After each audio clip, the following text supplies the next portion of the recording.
జ్ఞానస్వరూపులకు స్వాధ్యాయ ప్రియులకు హనిత నమస్కరిస్తూ పత్రిజీ జ్ఞానామృతం 1 బుక్ నుండి ఈరోజు 22వ అధ్యాయం.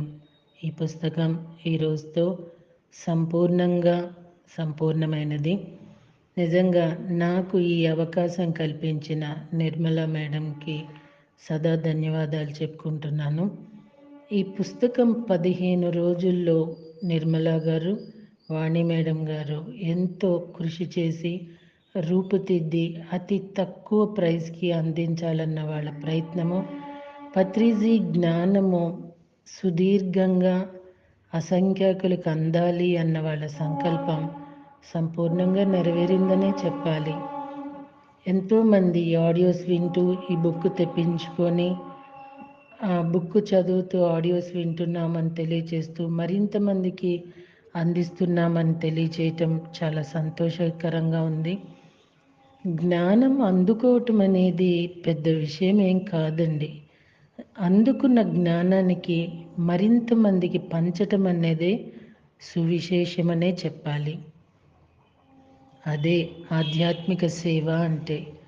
నిజంగా మనందరం కూడా అనేకమైన ఉన్నతమైన పుస్తకాలని ఆడియోస్ రూపంగా అందుకుంటూ మరింత మందికి అందిస్తూ తపిస్తున్న ప్రతి ఒక్కరికి నేను పేరు పేరున కృతజ్ఞతలు చెప్పుకుంటున్నాను.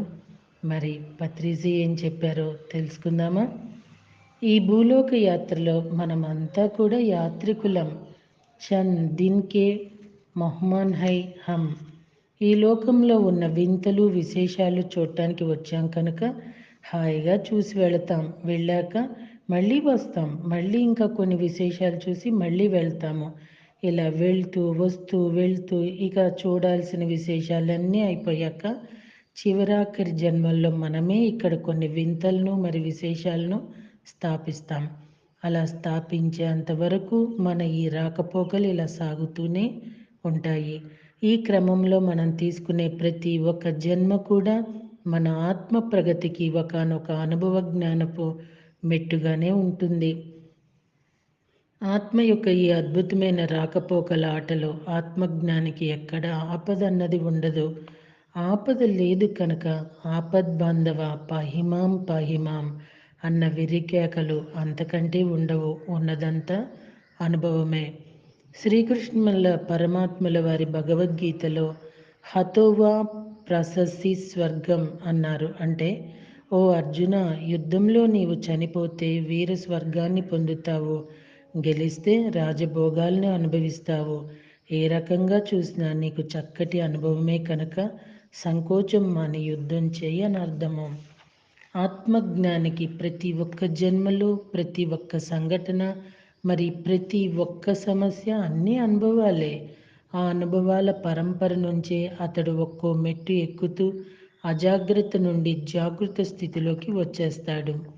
ఒకానొక పిల్లవాడు ప్రతి క్షణం పెరిగి పెద్దవాడవుతూ ఉన్నట్లే ఒకానొక ఆత్మజ్ఞాని కూడా ప్రతి ఒక్క జన్మలో పొందే అనుభవ జ్ఞానంతో పరిణితి చెందుతూనే ఉంటాడు.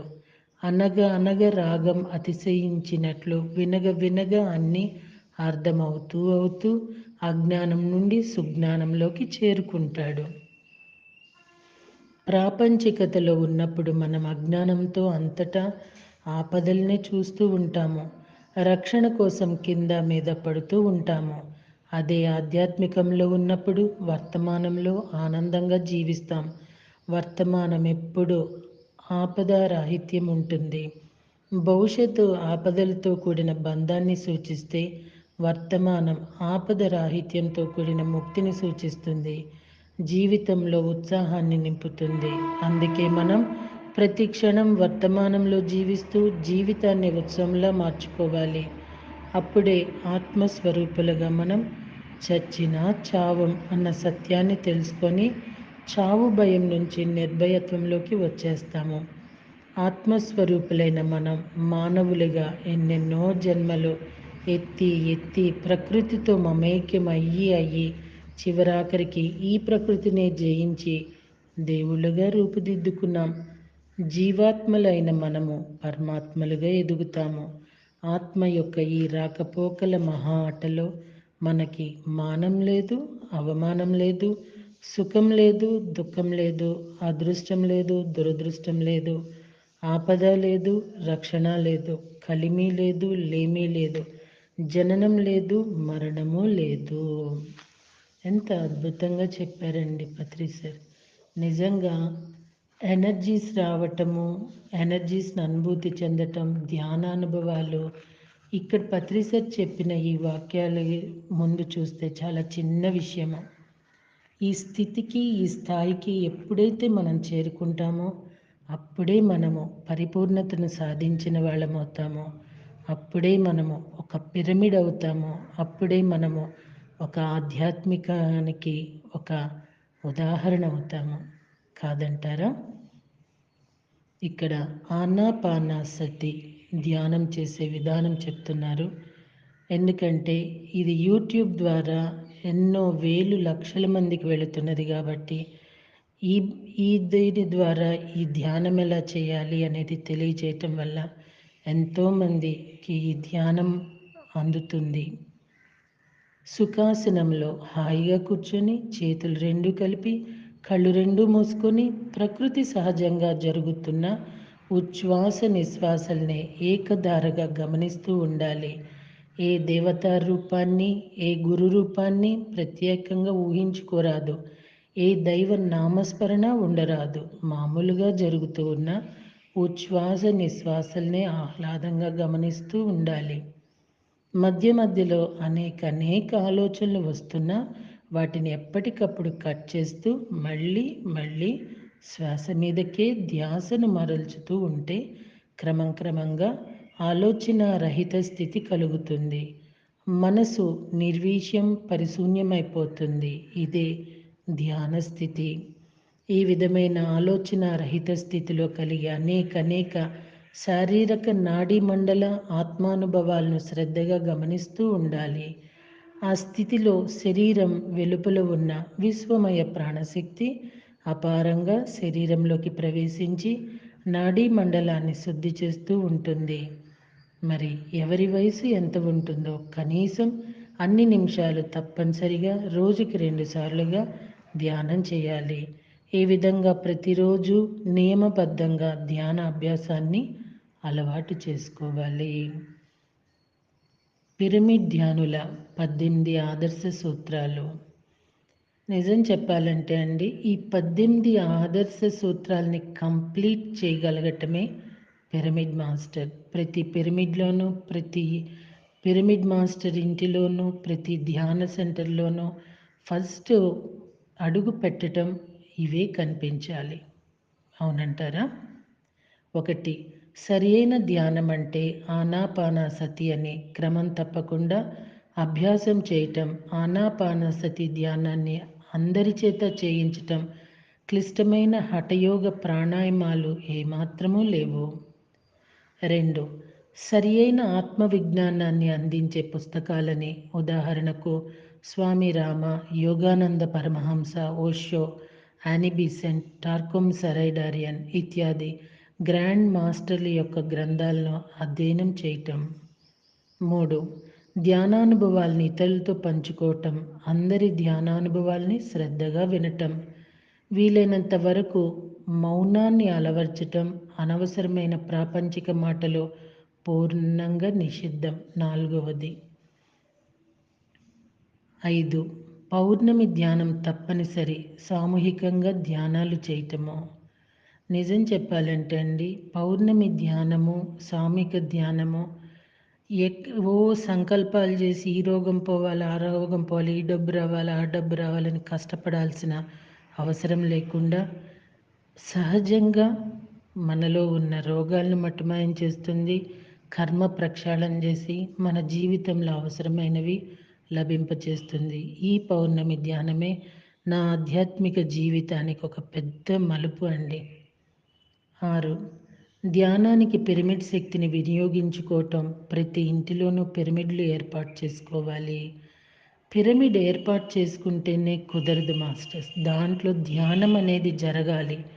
పత్రిజీ చెప్పారు, ఒక వస్తువుకి 5% శక్తి ఉంటుందంట, 95% శక్తి పెరగాలి అంటే దాన్ని వినియోగించుకోవాలని చెప్పారు ఒక సందర్భంలో. 7 ఆలోపతి మందులను పూర్తిగా మానివేయటం, సర్వదా ధ్యానాన్నే శరణు వేడుకోవటం. ఇక్కడ ఆలోపతి మందుల్ని అవసరం లేని స్థితికి, స్థాయికి మన ధ్యానం, మన శరీరాన్ని మనం మలుచుకోగలగాలి. 8 కోడిగుడ్లతో సహా మాంసాహారాన్ని త్యజించటం, శాకాహారంలోనూ పరిమితాహారమే యుక్తం. మాంసాహారం అన్నారు అని చాలామంది ధ్యానాన్ని వదిలేసిన వాళ్ళు కూడా ఉన్నారు. మళ్ళీ ధ్యానం వదిలేసి మాంసాహారులైన వాళ్ళు ఉన్నారు. ఇక్కడ తెలుసుకోవాల్సిన విషయం ఏంటంటే, మాంసాహారం అనేది ఒక ప్రాణిని బలవంతంగా చంపి తింటున్నాము. అదే మనల్ని కానీ, మన బిడ్డల్ని గానీ అలా ఇంకొకళ్ళు చేస్తే ఆ వేదన ఎలా ఉంటుంది అనేది ఒక్కసారి మనం ఆలోచించగలిగితే, మనం తప్పకుండా మితాహారమైన శాకాహారులుగానే మిగులుతాం కదండి. 9 ప్రకృతితో సహజీవనం గడుపుతూ ఉండటం, ఇత్యధికంగా అడవుల్లో ట్రెక్కింగులు చేస్తుండటం. 10 ప్రత్యేక వేషధారణ ఉండకపోవటం, వ్యర్థమైన కర్మకాండలు చేయకపోవటం. ప్రత్యేకమైన వేషధారణ ఉంటే మనకి నేను పలానా అనే ఒక ఐడెంటిటీ, గర్వాన్ని తెస్తుంది. అదే వేషధారణ లేకపోతే అందరితో స్నేహంగా ఉంటాము. అందరిలో మనము ఒకళ్ళం అనే ఒక చక్కటి ఆరోగ్యకరమైన భావన ఉంటుంది కదండి. 11 చిన్ననాటి నుంచే పిల్లలకు తప్పనిసరిగా ఆనాపానసతి ధ్యానంలో ప్రశిక్షణ ఇవ్వటం. ధ్యానం అంటే ఏ 90 ఏళ్ళో, 100 ఏళ్ళకో అన్న భావన చాలామందికి ఉంటూ ఉంటుంది. అప్పటి వరకు ఉంటామో, ఊడతామో మనకి తెలీదు. కానీ అండి, చిన్నతనం నుండి ధ్యానం అనేది చాలా అవసరము. ఈ మనము ఈ వయసు వచ్చినాక పత్రిసరి పుణ్యమా అంటూ ధ్యానం అనేది తెలుసుకున్నాము. కానీ అండి, అదే చిన్నతనం నుండి ధ్యానం గనక చేసి ఉంటే నిజంగా మన జీవితాలు ఎంత ఉన్నతంగా ఉండి, ఎప్పుడు బుద్ధుడిని, రాముడిని, కృష్ణుడిని ఒక ఉదాహరణగా చెప్పుకునే స్థితి నుండి మనం ఒక ఉదాహరణ అవుతాం కదండి. 12 ప్రతి ఒక్కరూ గురువులుగా తయారు కావటం, శిష్యులుగా కాక మాస్టర్లుగా విరాజిల్లటం. ఏకైక సంస్థ పిఎస్ఎస్ఎం ఒక్కటే. ప్రతి ఒక్కరూ మాస్టర్లుగా అవ్వటం అనేది ఇక్కడ మాత్రమే చెల్లిందండి.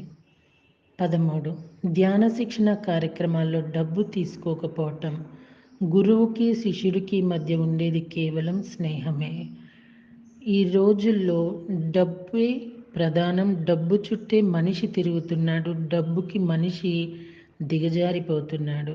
అక్కడ మోసమే కనిపిస్తుంది తప్ప సహజత్వం ఉండదు. అందుకే పత్రిజీ ధ్యానము శిక్షణలో డబ్బు అనేది లేకపోతే సహజమైనది, స్వచ్ఛమైనది అందుతుందన్న భావంతోనే డబ్బు అనేది పెట్టలేదు. 14 విగ్రహారాధన అన్నది సంపూర్ణంగా నిషిద్ధం. ఆత్మ సత్యారాధనకే అంకితం కావటం. ఇంకా చాలామంది పూజలు వద్దన్నారు, వీళ్ళకేం తెలీదు అనేసి వెళ్ళిపోయిన వాళ్ళు ఉన్నారు. శిలను చూసి శివుడందురే, శిలలు శిలలే కాని శివుడు కాదే, తనలోని శివును తానెరుగనేల, విశ్వదాభిరామ వినరవేమ అంటున్నారు వేమన్న వారు. శిలల్లో శివుడున్నాడన భ్రమిస్తున్నామట.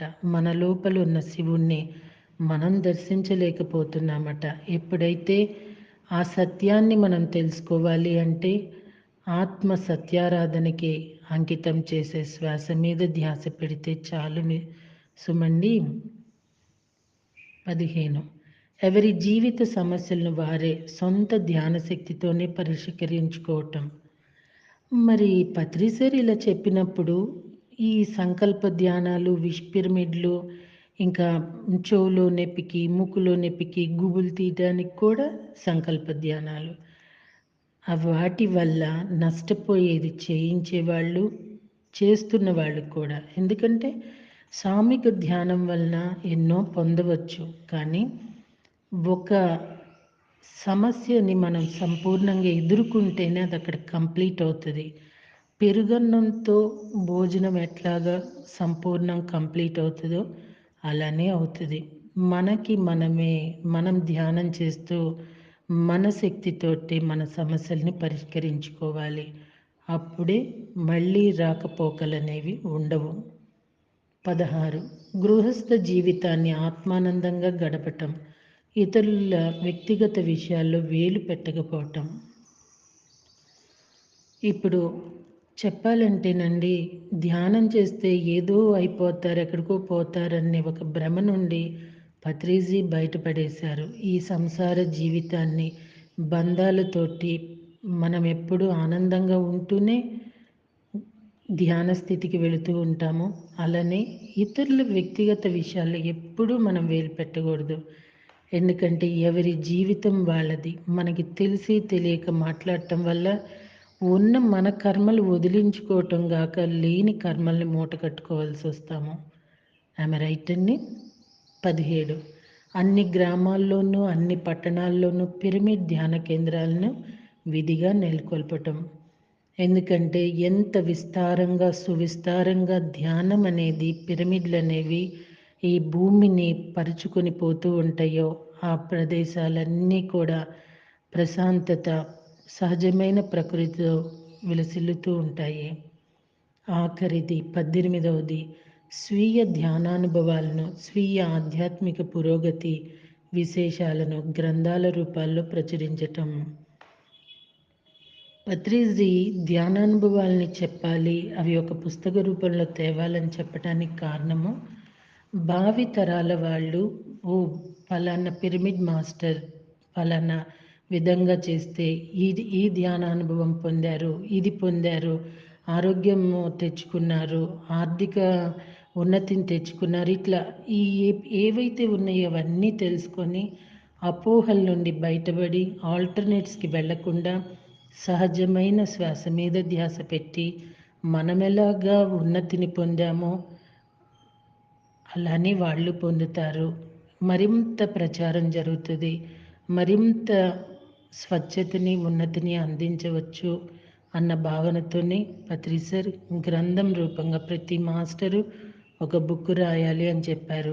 నేను ఆల్రెడీ ఒక ఆడియో బుక్గా నా జీవిత అనుభవాలు, నా ఆధ్యాత్మిక ప్రయాణం అంటూ నేను చేయటం జరిగింది. అది అక్షర రూపం దాల్చటం అనేది కూడా పత్రిసర్ 18 ఆదర్శ సూత్రాల్లో ఒకటి కదండి.